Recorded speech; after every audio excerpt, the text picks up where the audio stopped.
اس نیت سے کہ ایمان بھی ہے اور اس نیت سے کہ اللہ اجر دے گا اس پہ، تو اللہ اس کے پچھلے گناہوں کو معاف کر دیتا ہے۔ سبحان اللہ، ایک روایت میں لیلۃ القدر کے لیے بھی یہ فضیلت وارد ہوئی ہے۔ بالکل تو اب یہ دو تو بڑے عمل ہیں رنگ بھرنے کے لیے۔ پھر اس کے بعد اس مہینے کے لیے کیا فرمایا؟ شہر الصبر، صبر کا مہینہ ہے۔ شہر المواسات، غمخواری کا مہینہ ہے۔ ہم، شہر یزاد فیہ رزق المومن، مومن کا رزق بڑھا دیا جاتا ہے۔ جب مومن کا رزق بڑھ گیا تو مومن کو کیا چاہیے؟ وہ لوگوں کے اوپر بھی خرچ کرے، تو خرچ کرنے کا مہینہ، لوگوں پر لگانے کا مہینہ۔ پھر اسی طرح اپنے اعمال کے اندر صدقات ہیں، یعنی لوگوں پر خرچ کرنا، بالکل پیسہ ہے، انفاق فی سبیل اللہ ہے، کھانا کھلانا ہے لوگوں کو۔ حدیث میں کیا آتا ہے؟ من فطر صائما، جو کسی روزے دار کو افطاری کرائے اللہ اس کے پچھلے گناہوں کو معاف کر دیتا ہے، ماشاء اللہ، سبحان اللہ، اور جو کسی روزے دار کو پیٹ بھر کے کھانا کھلائے تو اللہ اس کو آپ صلی اللہ علیہ وسلم کے حوض سے قیامت کے دن پانی پلائیں گے۔ اللہ اکبر، تو رمضان تو برکت ہی برکت ہے۔ اچھا عجیب بات ایک اور حدیث میں آتا ہے جب رمضان شروع ہوتا ہے، ایک روایت میں آتا ہے رمضان کی پہلی رات، ایک میں آتا ہے رمضان کا دن، ایک میں مطلق ذکر ہے جب رمضان داخل ہوتا ہے، مختلف روایات میں مختلف الفاظ۔ تو حبت ریح تحت العرش من ورق الجنہ، تو عرش کے نیچے سے ہوا چلتی ہے اور جو حوریں ہیں وہ انتظار کرتی ہیں جو روزے داروں کا۔ اچھا پھر فرشتہ ایک اعلان کرتا ہے جب یہ رمضان شروع ہوتا ہے نا، یا باغی الخیر اقبل ویا باغی الشر اقصر، نیکی کے چاہنے والے آگے بڑھو، برائی کے چاہنے والے صبر کر جاؤ۔ 11 مہینے اتنے برائیاں کی ہیں، تو اب تمہارا جو یہ مہینہ، یہ جو وقت آ رہا ہے، یہ برائیوں کا نہیں نیکیوں کا ہے۔ تو پورا رمضان مختلف نیکیوں سے جوڑ دیا، آدمی مصروف ہو گیا، اور ایک چیز سمجھا دی، گناہ چھوڑ دو بس۔ اچھا گناہ میں کیا کیا چیزیں، اس کو بھی کر لیں کیونکہ پھر آگے شاید اس پر بات نہ ہو۔ ہم سمجھتے ہیں کہ روزہ کس کا نام ہے؟ کھایا پیا نہیں، روزہ صرف کھانے پینے کا نام نہیں ہے کہ صرف اس کو چھوڑ دیا۔ روزہ زبان کا بھی ہے، روزہ آنکھوں کا بھی ہے، روزہ کان کا بھی ہے، روزہ دل کا بھی ہے، روزہ شرمگاہ کا بھی ہے، روزہ ہاتھوں کا بھی ہے۔ زبان سے غلط نہیں کہنا، کان سے غلط نہیں سننا، دل میں غلط نہیں سوچنا۔ حدیث میں آتا ہے کہ ایک آدمی روزے سے ہو اور اگر کوئی آدمی آ کر اس کو کوئی بری بات کہے، سانپ بہو، گالی دے دے، شاتمہ، گالم گلوچ کرے، تو کیا کہتے ہیں؟ انی صائم، میں روزے سے ہوں۔ اللہ جواب دیں، یعنی جواب نہیں دینا، بچنا۔ میں نے کہا نا کہ کیا کہا میں روزے کا مقصد کیا؟ تقوی، میں نہیں کچھ کروں گا۔ تو اپنے آپ کو بچانا ہے، اور اگر کوئی آپ کے ساتھ زیادتی کرتا ہے، کوئی پریشانی ہوتی ہے، رمضان کا مہینہ بھائی صبر کا مہینہ، برداشت کرو، برداشت کرو۔ اچھا 2 دعائیں اس رمضان میں بہت ضروری عمل کے لیے۔ آپ صلی اللہ علیہ وسلم نے ارشاد فرمایا 4 کام ایسے ہیں جو تمہاری ضرورت ہیں، 2 جس سے تم اپنے اللہ کو راضی کرو، اور 2 ایسے جس سے تمہیں چھٹکارا نہیں۔ جس سے اللہ کو راضی کرو وہ کیا؟ لا الہ الا اللہ کی کثرت اور استغفار کی کثرت۔ اور جن 2 چیزوں سے تمہیں چھٹکارا نہیں وہ ہے جنت کو مانگنا اور جہنم سے پناہ مانگنا۔ اس کو آسانی سے یاد کرنے کے لیے ہم کہتے ہیں یوں پڑھ لو، لا الہ الا اللہ استغفر اللہ اسألک الجنہ واعوذ بک من النار۔ سبحان اللہ، یہ پورے رمضان کا ذکر ہے، ہر نماز کے بعد، ہر دعا میں، چلتے پھرتے آدمی یہ پڑھتا رہے۔ اور تاخرات میں حضرت عائشہ رضی اللہ عنہ کی روایت ہے، پوچھا یا رسول اللہ اگر میں تاخرات کو پالوں لیلۃ القدر تو کیا دعا کروں؟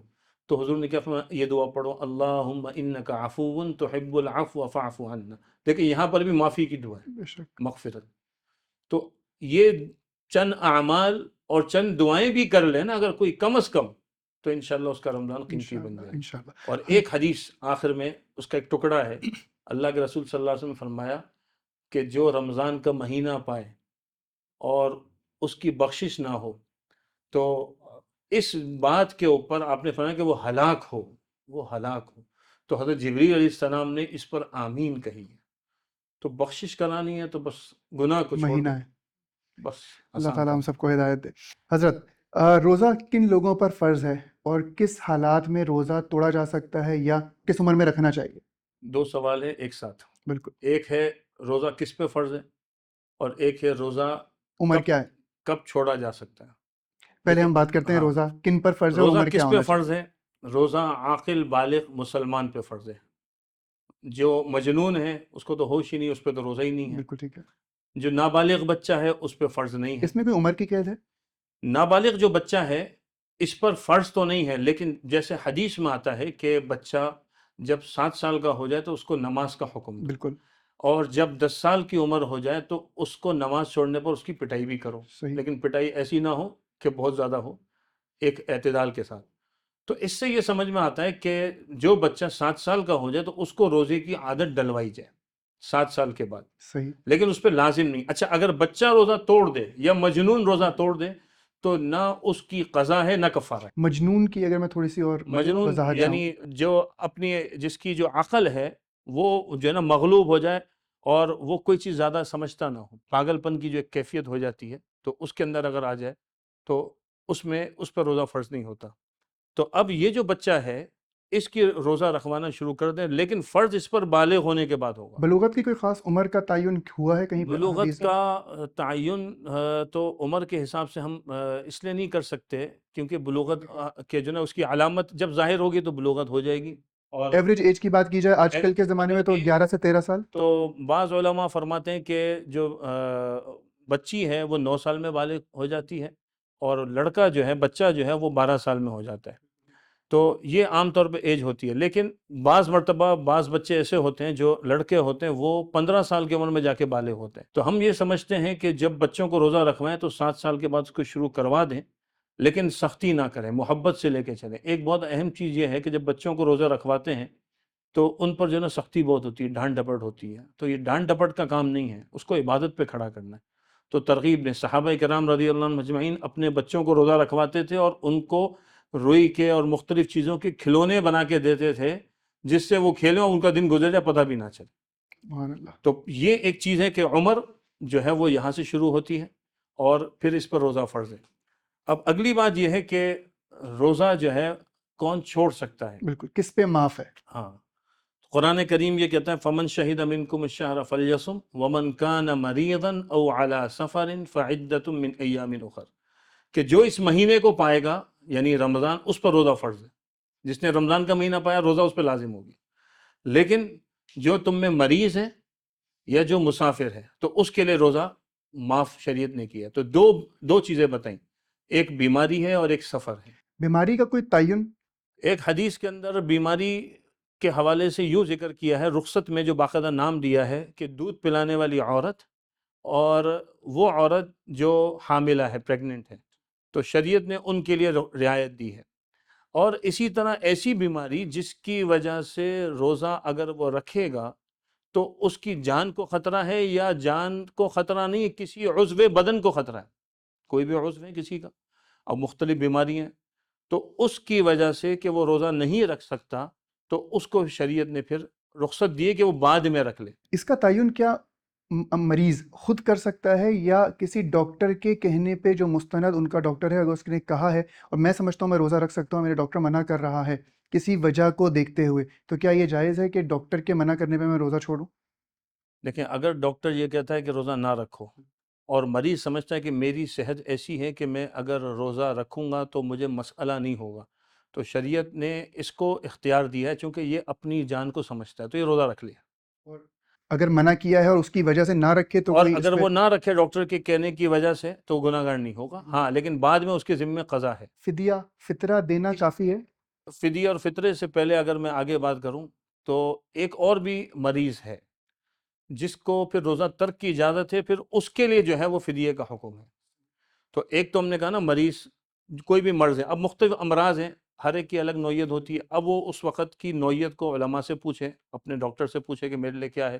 اچھا موسم کا بڑا فرق ہوتا ہے، سردی کے موسم کے روزے کوئی رکھ لیتا ہے، کوئی گرمی کے رکھ لیتا ہے، تو وہ پھر وہ شریعت نے اجازت دی ہے کہ اگر عذر ہے ترک کر رہا ہے تو بعد میں پورا کرے، لیکن اس کا مطلب نہیں ہے کہ ہر دفعہ رمضان کو اس طرح منتقل کر دے، یہ بھی بعض لوگ کرتے ہیں، اس کی اجازت نہیں ہے۔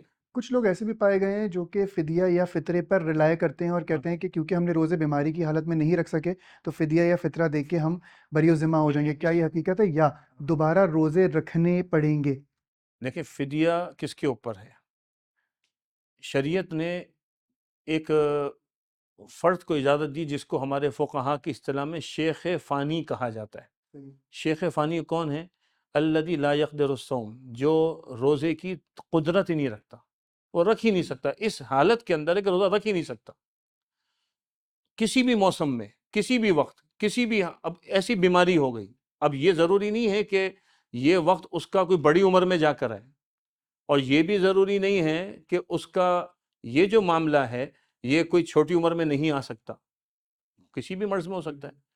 تو ایسا آدمی جو اس کیفیت کے ساتھ ہو تو شریعت نے اس کو یہ اجازت دی ہے کہ وہ روزے کے بدلے فدیہ دے دو۔ فدیہ کتنا ہے؟ وہ ایک صدقہ فطر کے برابر ہے، یعنی 1.25 کلو گندم کی جو قیمت ہے اس وقت کے حساب سے وہ دے گا۔ لیکن اگر کسی وقت یہ سیٹ ہو گیا، ایسی بیماری تھی وہ نہیں رکھ سکا، لیکن اللہ تعالیٰ نے اس کو صحت یابی دے دی، تو اب اس کے ذمہ ان روزوں کی قضا ہوگی۔ صرف فدیہ یا فطرہ کافی نہیں ہے، ہاں، اس کی قضا پوری اس کرنی کی ضروری قضا ہے۔ ہوگی اگر وہ ٹھیک ہو گیا۔ عموماً ایسے ہی ہوتا ہے ہمارے یہاں کہ خدا نخواستہ کسی کو بہت بڑا ایشو نہ ہو تو یہی ہوتا ہے کہ 2-4-5 دن میں اگر صحت یاب ہو گیا تو وہ سمجھتے ہیں کہ فدیہ یا فطرہ دینا کافی ہے۔ وہ کافی نہیں ہے، بلکہ عید کے بعد وہ قضا روزے رکھنے ضروری۔ ایسے ہی ہے۔ کن حالات میں روزہ توڑا جا سکتا ہے؟ کوئی خدا نخواستہ کوئی ایسا مسئلہ ہو گیا ہے یا کوئی ایسی چیز ہو گئی جس کے روزہ توڑنا پڑ رہا ہو، تو وہ ایسی کیا کیا وجوہات ہو سکتی ہیں؟ توڑنے کے اندر تو بنیادی چیز بیماری ہی ہے۔ آدمی کو کوئی بیماری لاحق ہو جائے اور اس کی وجہ سے جان کا خطرہ ہو، عضو کا خطرہ ہو، یا کبھی کسی کے اوپر کوئی مجبوری آ جائے، جبر، کسی نے جو ہے وہ بندوق پہ کہہ دیا روزہ توڑو، تمہیں وہ بھی بیسیکلی جان کے اوپر آ گئی وہ بات۔ جان پر آ گیا، تو وہ اکراہ کی صورت کہلاتی ہے۔ صحیح۔ اکراہ، جبر ہو جائے، یا اس کے اوپر کوئی بیماری کی کیفیت آ جائے، ایسی بیماری کی جس کی وجہ سے وہ نہیں رکھ سکتا۔ مثلا بعض لوگ ہوتے ہیں ان کو پیاس کی کوئی ایسی بیماری ہو جاتی ہے، وہ روزے میں پانی نہ پی تو ان کا مسئلہ ہے۔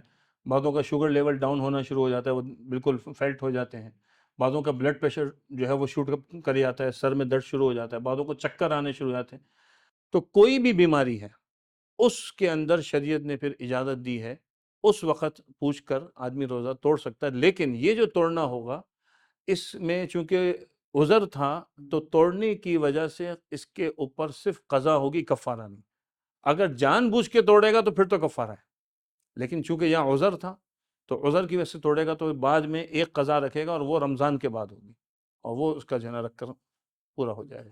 خدا نہ خواستہ کسی کا کوئی ایکسیڈنٹ ہو جاتا ہے یا کہیں خواتین کچن میں کام کر رہی ہوتی ہیں اور کٹ لگ گیا چھری سے یا کسی چیز سے، تو کیا روزہ برقرار رکھنا ضروری ہے یا اس کو توڑا جا سکتا ہے؟ خون کا اخراج کس حد تک اگر ہو جائے تو روزہ برقرار رہے گا، ورنہ خود بخود مکروہ ہو جائے گا یا ٹوٹ جائے گا؟ ایسا کچھ ہے؟ دیکھیں، اس میں دو باتیں جمع ہو گئی ہیں سمجھنے کی۔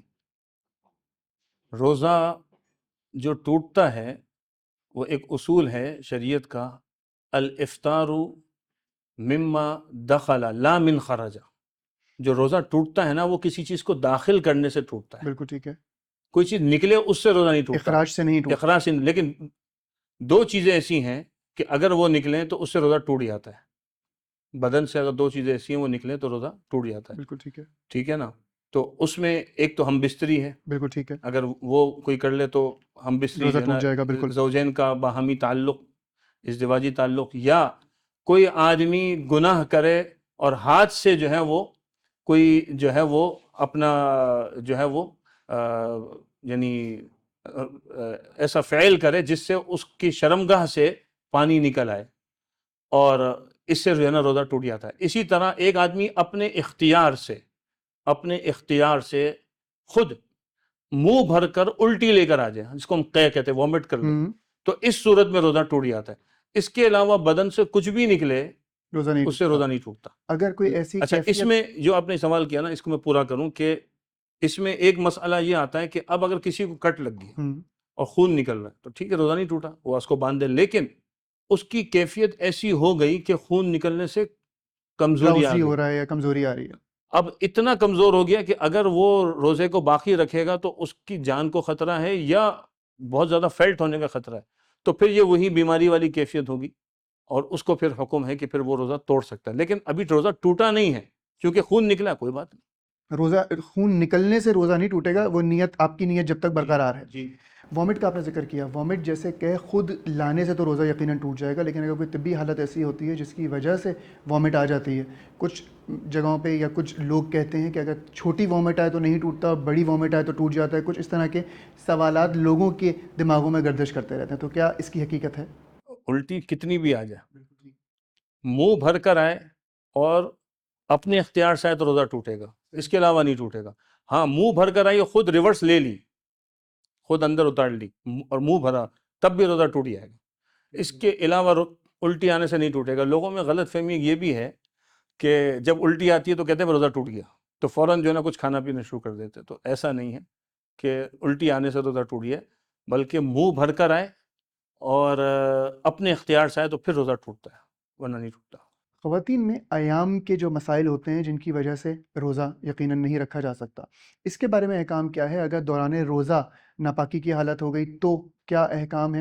اور کتنے دن تک؟ کچھ بیماریاں اس طرح کی ہوتی ہیں جن کی وجہ سے 20 دن یا 25 دن بھی لوگوں کو خدا نخواستہ ناپاکی کے دن گزارنے پڑتے ہیں، تو اس کے بارے میں کیا حکم یہ جو خواتین کا مسئلہ ہے نا، یہ بڑا ہی پیچیدہ ہے، ہے؟ بالکل اور اس میں ایک بات جو میں سمجھتا ہوں کہ جو بتانی چاہیے وہ یہ ہے کہ خواتین یہ سمجھتی ہیں کہ عبادت صرف رمضان میں ہوتی ہے، پورا سال کوئی عبادت نہیں، حالانکہ یہ مسائل پورا سال سمجھنے کے ہیں، چونکہ پورا سال تو نماز ہو رہی ہے بالکل بالکل اور ہر روز ہو رہی ہے، بالکل تو پورا سال اگر سمجھ لیں تو رمضان میں مسئلہ نہ ہو۔ رمضان شروع ہوتا ہے تو ہمارے پاس اس کے مسائل کے ایک انبار ہوتے ہیں، بالکل تو بہت پریشانی ہوتی ہے۔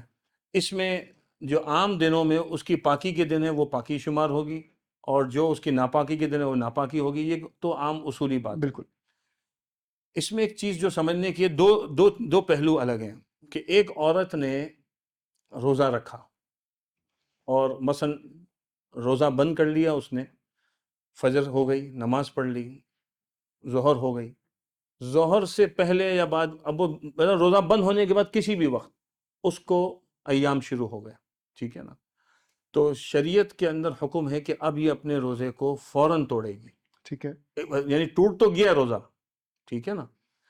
اچھا یہ بھی اسی کے اندر ہے کہ یہاں پر بھی انسان کے بدن سے کچھ نکل رہا ہے، تو یہ بھی اسی صورت کے اندر ہے، ٹھیک ہے نا۔ اب یہ اس کا روزہ تو ٹوٹ گیا، لیکن اس کو حکم ہے کہ یہ کچھ کھا پیے، کھائے پیے ہاں ضروری ہے۔ یہ ضروری ہے، کیونکہ اس وقت روزہ رکھنا حرام ہے، تو نہ کھانا یہ نہیں ہے، لیکن چھپ کے کھا لے وہ ایک الگ چیز ہے، گھر میں سب کو نہ دکھائے، ایک شرم حیا بھی ہے، لیکن کھانا ضروری ہے، یہ بات یاد رکھیں۔ یہ نہیں کہ بھئی میرا تو روزہ ہے میں پورا کروں، بعض خواتین بڑا خوش ہو جاتی ہے۔ اس میں ایک سوال میں آپ کو اور بھی یاد رہے تو وہ دوائیوں کے بھی بتاتا ہوں انشاءاللہ۔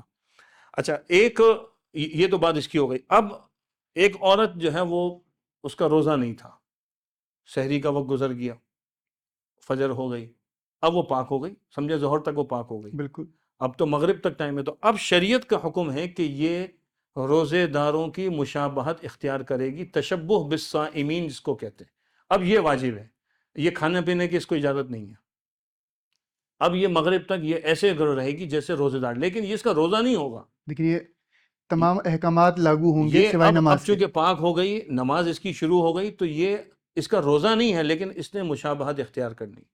اچھا بعض خواتین بڑے شوق سے یہ کہتی ہیں، اس پہ میں نے ایک مسئلہ بھی لکھا اسی لیے کہ ہم جو ہے وہ چاہتے ہیں ہمارا پورا رمضان رہے روزے سے گزرے اور ہمیں پورا 30 روزوں کا ثواب ہوں، ملے۔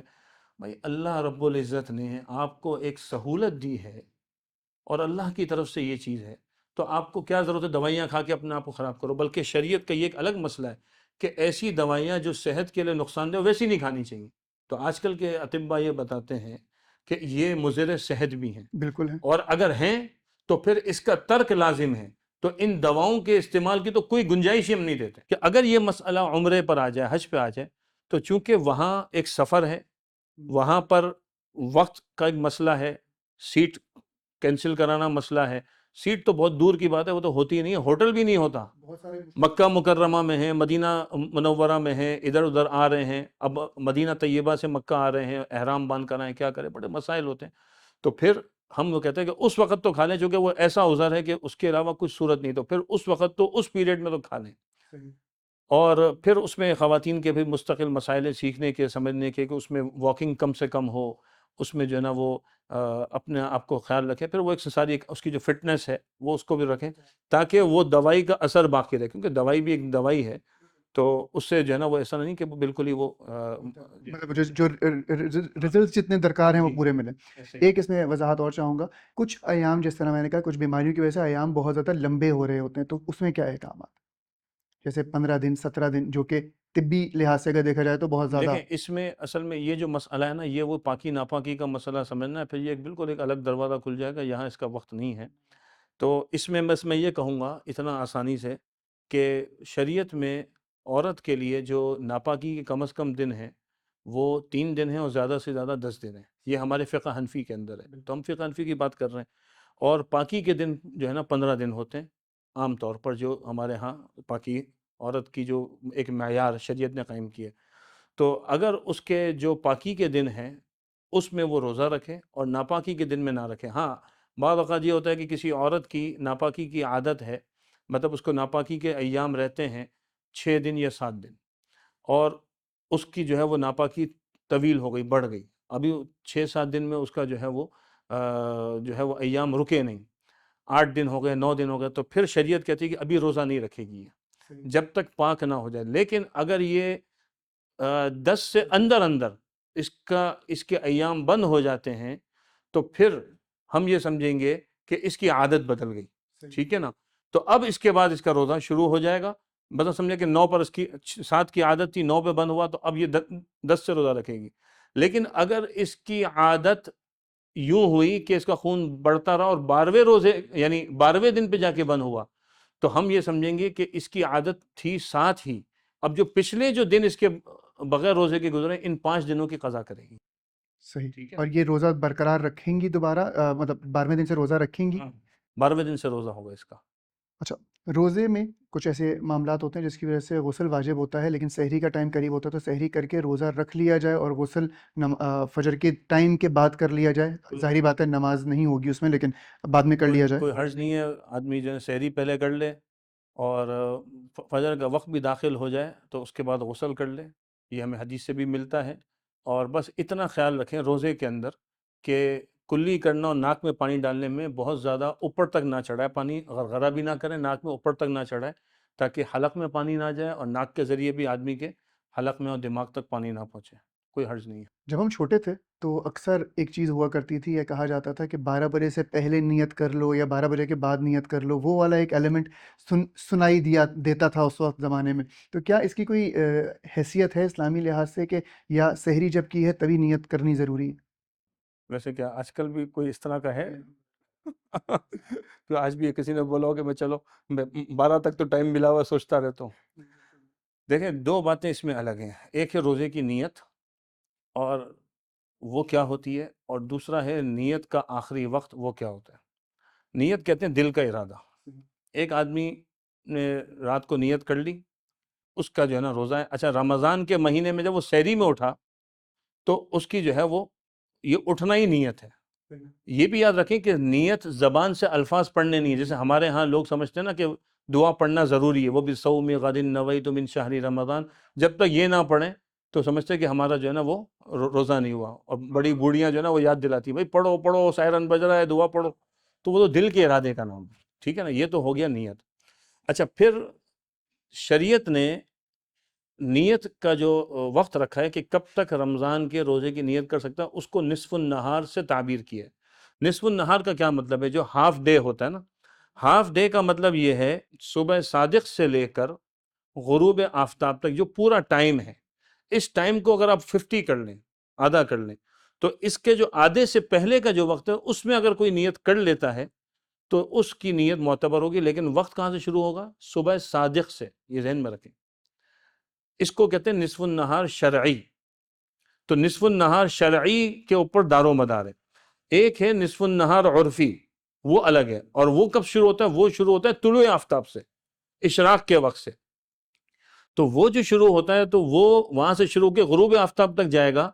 تو جب نصف النہار عرفی آتا ہے تو شرعی اور نصف النہار عرفی کے درمیان تقریباً 40-45 منٹ کا وقت ہوتا ہے، یعنی شرعی پہلے آتا ہے اور عرفی بعد میں آتا ہے، اور عرفی کو ہم زوال بھی کہتے ہیں۔ تو لوگوں کو یہ غلط فہمی کہ زوال سے پہلے نیت کر لی، بھائی زوال سے پہلے نہیں ہے، آپ نے نصف النہار شرعی سے پہلے نیت کرنی۔ اب اس میں آپ 12 بجے دیکھیں 12 نہ دیکھیں، یہ وہ آپ کیلنڈر دیکھیں، اوقات دیکھیں، کوئی ٹائم یہ والا نہیں ہے۔ آپ نے روز کا جو ہے نا دیکھنا ہے کہ بھائی یہاں سے یہاں تک اس کا ہاف کیا ہو رہا ہے، اور اس میں آپ نے اس سے پہلے نیت کرنی ہے۔ اچھا، گالی دینا یا برے القابات کہنے سے کہا جاتا ہے کہ روزہ مکروہ ہو جاتا ہے، اس میں کیا حقیقت ہے، اور کیا یہ کرنا یا یہ عمل کرنا جائز ہے، صحیح ہے؟ پہلی بات یہ کہ اخلاقاً تو یقیناً جائز نہیں ہے، لیکن اگر ایسا ہوتا ہے تو آپ نے فرمایا جواب دینا بھی منع فرمایا گیا ہے، لیکن اگر کسی کے منہ سے غلطی سے یا غصے میں نکل جاتے ہیں تو ایک حدیث شریف میں آپ صلی اللہ علیہ وسلم نے ارشاد فرمایا، کم من صائم لیس لہ من صیامہ الا الجوع، کتنے روزے دار ایسے ہیں کہ ان کو روزے میں سوائے بھوکا رہنے کے کوئی حاصل نہیں۔ وہ ایسے لوگوں کے لیے فرمایا کہ دن بھر بھوکے ہیں تو ظاہری روزہ ہے، لیکن روزے کی حقیقت کیا تھی؟ مقصد تقوی، تو جھوٹ بولا، غیبت کی، تہمت لگائی، زبان کا غلط استعمال، ہاتھ کا غلط استعمال، یہ ساری چیزیں، صرف گالی کی بات نہیں ہے، ساری چیزیں یہ جو بھی کر رہا ہے تو اس نے ظاہراً روزہ رکھ لیا، ایک فرض تو پورا کر لیا، لیکن اس پر جو اجر ثواب ملنا وہ اس کو نہیں ملے گا۔ تقویٰ نہیں کیا، جس طرح ہم لوگوں نے شروع میں بات بھی کی۔ بالکل۔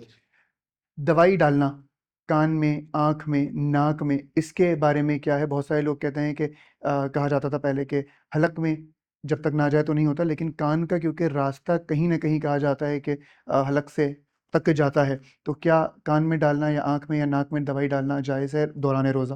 دیکھیں، اس میں جو شریعت نے جو اصول رکھا ہے اس کو کہتے ہیں جو انسان کے اندر پہنچنے کے جو راستے ہیں، ان راستوں میں اگر چیز پہنچ جائے گی اس جگہ تک تو اس سے جو ہے نا روزہ ٹوٹ جاتا ہے۔ اب اس میں کیا چیز ہے؟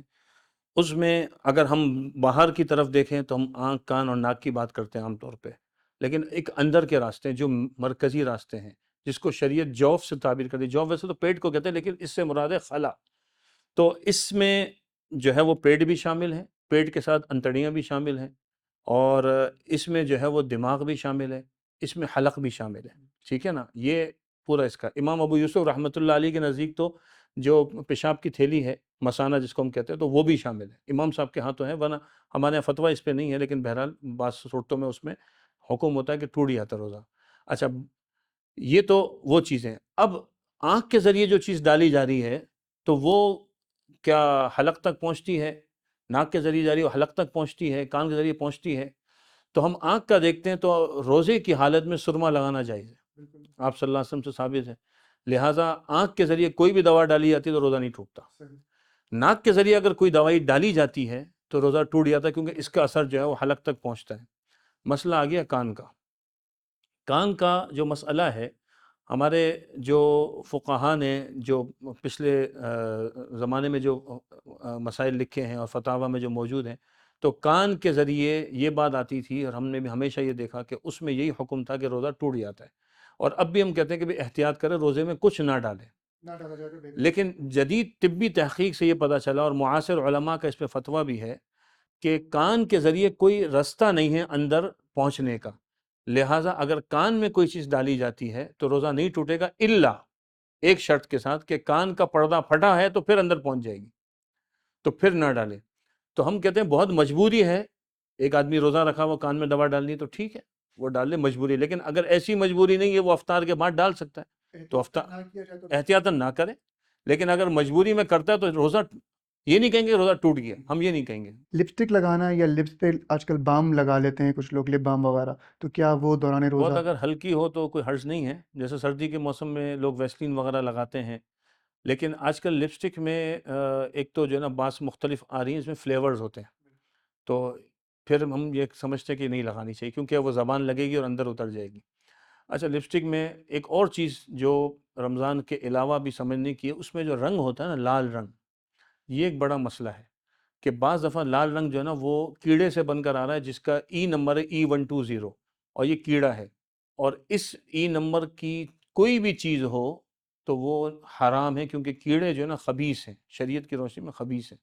تو لپسٹک میں پہلے تو یہ چیک کرے کہ کون سی لگا رہے ہیں، ہاں، پھر اس کے بعد اس کا استعمال ہے، باقی اگر فلیور والی ہے تو نہیں لگائیں، ویسے اگر کچھ ہے اور باہر تک رہتی ہے تو کوئی حرج نہیں ہے۔ اکثر منہ میں تھوک کی کیفیت ہو رہی ہوتی ہے دوران نماز بھی، یا کوئی ایسی محفل میں آپ بیٹھے ہیں کہ سلائیوا آپ کے منہ میں بن گیا لیکن آپ تھوک نہیں سکتے، تو کیا اس کو نگلنا دوران روزہ جائز رہے گا یا نہیں؟ پورا یعنی منہ میں آدمی اس کو جمع کرے اور نگلے تو یہ مناسب نہیں ہے، اس سے روزہ مکروہ ہو جاتا ہے، لیکن اگر ویسے ہی تھوک آ رہا ہے اور نگل رہا ہے کوئی حرج نہیں، چونکہ وہ اندر کی چیز ہے نا، اس سے کوئی حرج نہیں ہے۔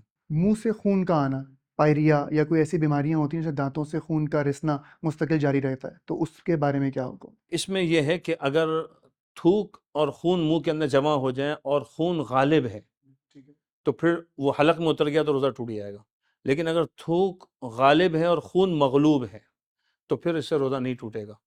تو اس میں یہ دیکھا جائے گا غالب کیا چیز ہے اور اس کے حساب سے پھر اس کے اندر جو ہے نا حکم ہوگا۔ اچھا، بعض دفعہ کچھ ایسا اندر کا مسئلہ ہوتا ہے کہ وہ اندر خون ہوتا ہے، تو بعض علماء نے کہ جس کو کوئی بیماری ہو ایسی اور وہ نکلتا رہے اور اندر ہی اندر، تو انہوں نے بعض ہمارے اکابر نے اس پہ فتویٰ دیا ہے، اس میں گنجائش دی انہوں نے، کیونکہ یہ رک نہیں رہا، اب اس کی ایسی کیفیت ہے تو گنجائش دی ہے، لیکن ہم کہتے ہیں کہ علاج ہو جائے تو ٹھیک ہے۔ دوران روزہ مسواک کا استعمال کیا جا سکتا ہے؟ بالکل کر سکتے ہیں، مسواک تو سنت ہے، بے شک، لیکن دوران روزہ کوئی ایشو نہیں آتا اس میں؟ کوئی مسئلہ نہیں آتا۔ ٹوتھ پیسٹ کا استعمال بھی ہمارے بعض علماء نے اس کی اجازت دی ہے، لیکن اکثر علماء کی رائے یہ، اور ہم بھی سمجھتے ہیں چونکہ آج کل یہ جتنی چیزیں آ رہی ہیں نا اس میں فلیورز ہوتے ہیں اور ہلکا سا ٹیسٹ جو ہے نا وہ حلق میں آ جاتا ہے، تو اس لیے نا ٹوتھ پیسٹ کو استعمال نہ کریں، لیکن اگر وہ ایسا نہیں ہے کہ ٹیسٹ اترے گا اور وہ باہر ہی رہتا ہے تو اس کی گنجائش ہے، اس کی اجازت ہے۔ بالوں پر تیل لگانا یا جسم کے کسی بھی اعضاء پہ تیل لگانا مالش کی صورت میں یا کسی بھی حوالے سے، کیا وہ بالکل لگا سکتا ہے، کیونکہ یہ جو ہمارے بدن کے جو چھوٹے چھوٹے جو سوراخ ہیں نا، اس کے ذریعے کوئی بھی چیز اندر جا رہی ہے تو اس کی وجہ سے روزہ نہیں ٹوٹتا، چاہے تیل ہے چاہے انجیکشن ہے، انجیکشن سے بھی نہیں ٹوٹتا۔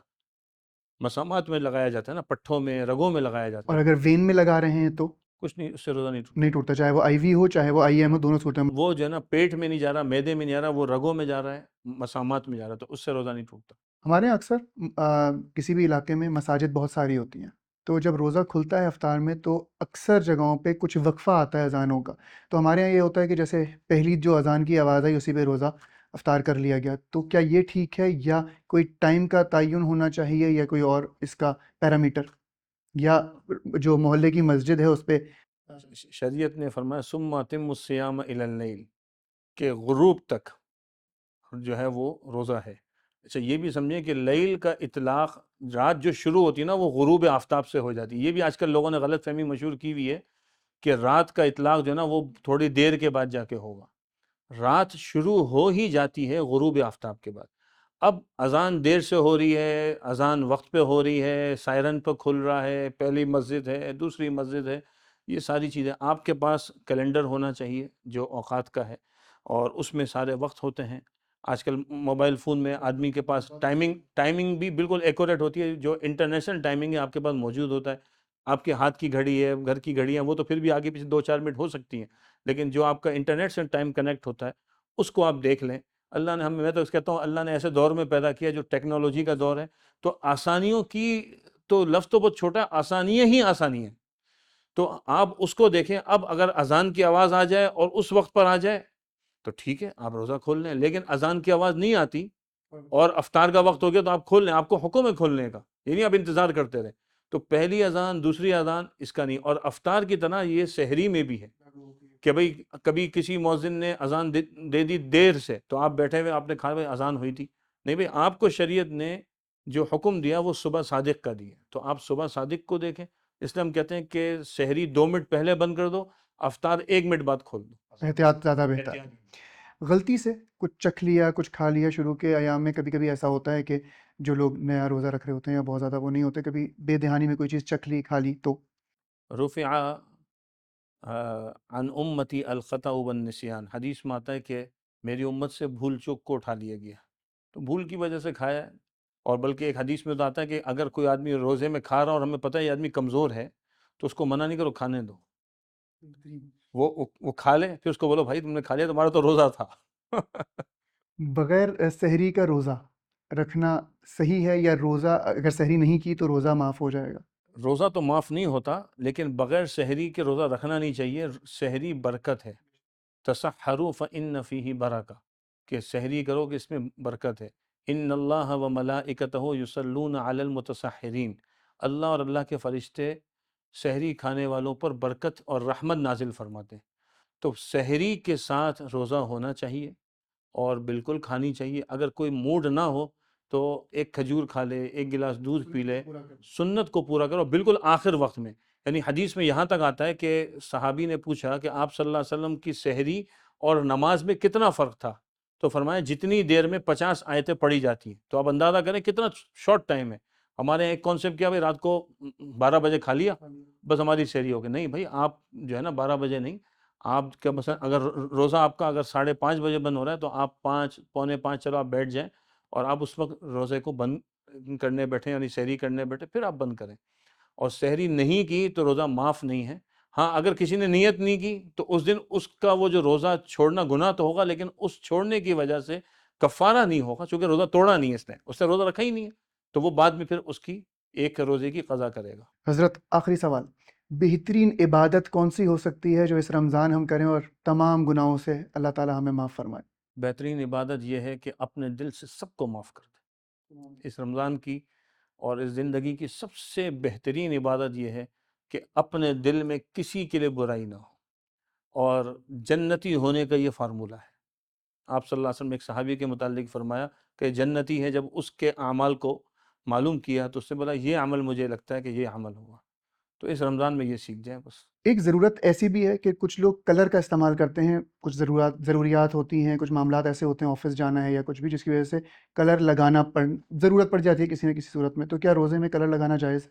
بالکل جائز ہے، کوئی حرج نہیں ہے، رنگ لگا سکتے ہیں، لیکن رنگ سیاہ نہ ہو، یہ تو عام حالات میں بھی منع ہے، اس کے علاوہ جو بھی رنگ ہے وہ لگا اس میں سکتے کوئی ہیں۔ عمر کا بھی تعین ہے؟ کہیں پہ سنا میں نے کہ 40 سال سے اوپر ہو جائیں تو رنگ لگانا بھی تھوڑا سا اوائڈ کرنا چاہیے؟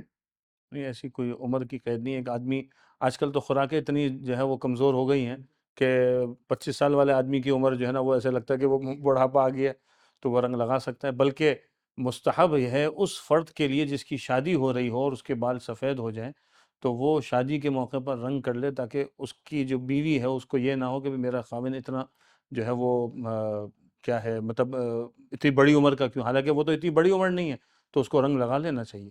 تو روزے کی حالت میں رنگ لگانا بھی کوئی حرج نہیں ہے، چونکہ اس سے اندر معدے کا یا دماغ کا کوئی اس کا اثر نہیں ہے۔ کبھی کبھی ایسا ہوتا ہے کہ سحری کا ٹائم گزر جاتا ہے اور آنکھ تھوڑی دیر بعد کھلتی ہے، جو کہ فجر کا نماز تو یقیناً پڑھی جا سکتی ہے، کیا روزے کی نیت اس وقت کی جا سکتی ہے؟ کیونکہ ہم نے نیت یقیناً پہلے تو تھی لیکن اٹھ نہیں سکے اس دوران، اس ٹائمنگز میں۔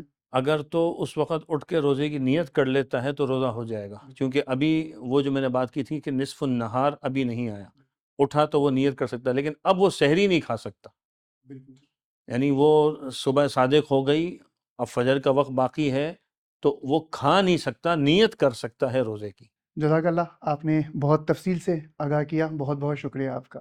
جزاک امید ہے کہ آپ کو آپ کے سوالوں کا جواب اس پروگرام میں ضرور ملا ہوگا۔